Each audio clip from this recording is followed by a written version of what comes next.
2월 2일 더바이오 뉴스룸입니다. 매일 아침 국내외 주요 제약 바이오 뉴스를 빠르고 정확하게 전해드립니다. 첫 번째 소식입니다. 다국적 제약사 사노피가 ABL 바이오의 알파 시누클레인 IGF-1R 이중 항체인 ABL301에 대한 개발 전략의 조정을 시사하면서 앞으로의 임상 전략에 관심이 쏠리고 있습니다. 업계에선 사노피의 이번 조정이 IGF-1R 항체를 활용한 뇌혈 관장벽 셔틀 플랫폼인 그랩바디 B 때문이 아니라 알파 시누클레인 타깃을 활용한 전략을 재조정하는 작업에 가까운 것으로 분석하고 있습니다.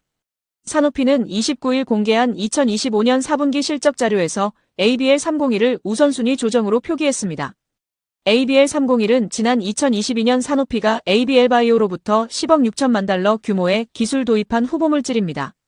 지난해 9월 ABL바이오는 2022년부터 진행된 ABL301의 임상 일상의 성공 소식을 알렸습니다.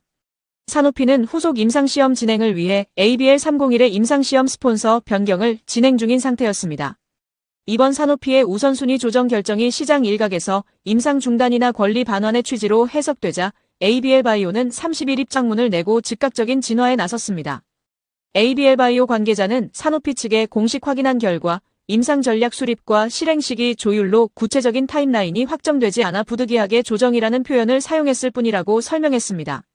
이어 임상 개발이 중단되거나 계약이 해지된 것은 아니다라고 강조했습니다. ABL301은 사노피의 전략적 에셋으로 여전히 유지되고 있다는 게 ABL바이오의 설명입니다. 두 번째 소식입니다. 루닛이 주주 배정 유상증자를 통해 2,500억 원 규모의 자금 수혈에 나섭니다. 이와 함께 보통주 한 주당 한 주를 부여하는 무상증자도 진행합니다. 전환사채 풋옵션 리스크를 해소해 재무구조를 정리하는 동시에 차세대 의료 인공지능 연구개발과 해외사업 확장에 재원을 투입해 중장기 성장 기반을 마련하겠다는 포석입니다. 루닛은 이사회를 열고 2,503억 원 규모의 주주 배정 유상증자를 결정했다고 공시했습니다. 발행 신주는 보통주 790만 6,816주이며 예정 발행가는 주당 31,650원입니다. 기존 주주에게는 한 주당 0.27주를 배정하고 주주 배정 후 실권주는 일반 공모로 처리하는 방식입니다. 회사는 유상증자 이후 보통주 한 주당 한 주를 무상으로 배정하는 1:1 무상증자도 함께 실시하기로 했습니다. 의료 인공지능 개발 기업인 루닛은 지난해 연결 기준 매출액이 831억 원을 기록했다고 밝혔습니다. 이는 2024년 대비 53% 증가한 수치입니다. 루닛은 지난해 연간 역대 최대 실적을 경신했다고 강조했습니다. 루닛에 따르면 지난해 해외 매출은 전체의 92%인 768억 원으로 전년보다 61% 증가했습니다.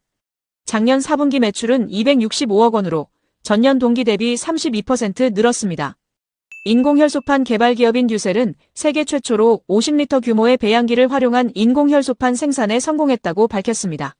앞서 듀셀은 지난해 말 기업부설 연구소에 세계 최초로 50리터 규모 배양기를 적용한 인공혈소판 생산 공정을 구축했으며 이를 기반으로 이번 인공혈소판 대량 생산에 성공했습니다. 이번 성과는 기존 소규모 배양 단계를 넘어 임상과 상업화를 위한 스케일업 가능성을 입증했다는 점에서 의미가 큽니다.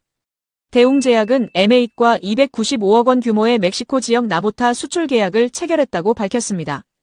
이번 계약 체결로 나보타는 국제미용성형학회 통계 기준 중남미 상위 5대 미용성형 시장인 멕시코를 비롯 브라질, 아르헨티나, 콜롬비아, 칠레에 모두 진출하는 데 성공했다고 회사는 강조했습니다. 대웅제약은 지난 2015년 파나마를 시작으로 브라질, 아르헨티나, 콜롬비아, 페루, 칠레 등 주요 시장에 나보타를 잇따라 진출시키며 중남미 지역에서 단계적으로 영향력을 확대해 나가고 있습니다. 현재까지 중남미 20개국 중 17개국에서 수출 계약을 체결했으며 이 중 13개국에서 제품이 출시돼 있습니다.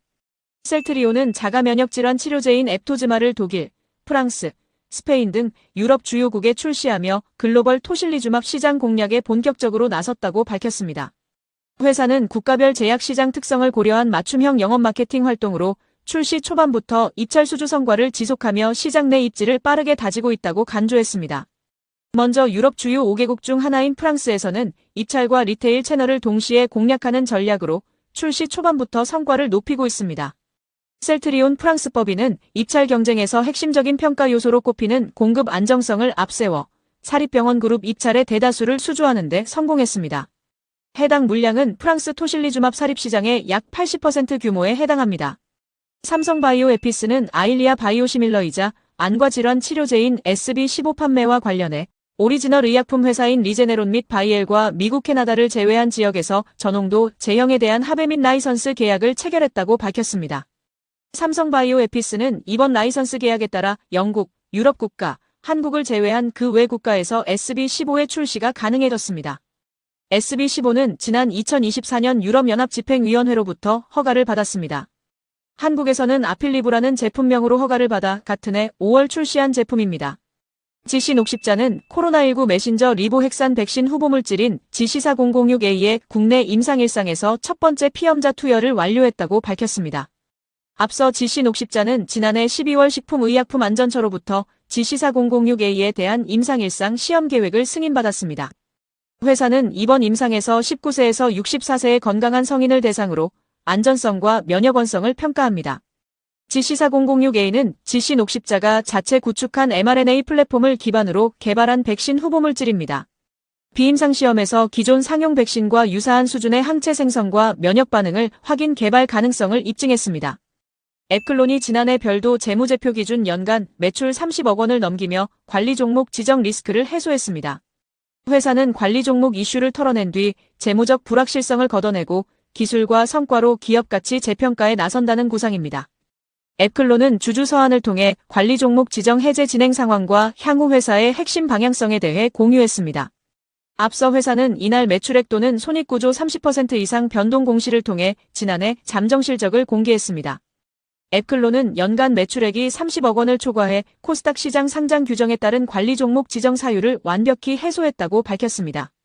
오늘 준비한 소식은 여기까지입니다. 활기찬 월요일 되시길 바랍니다.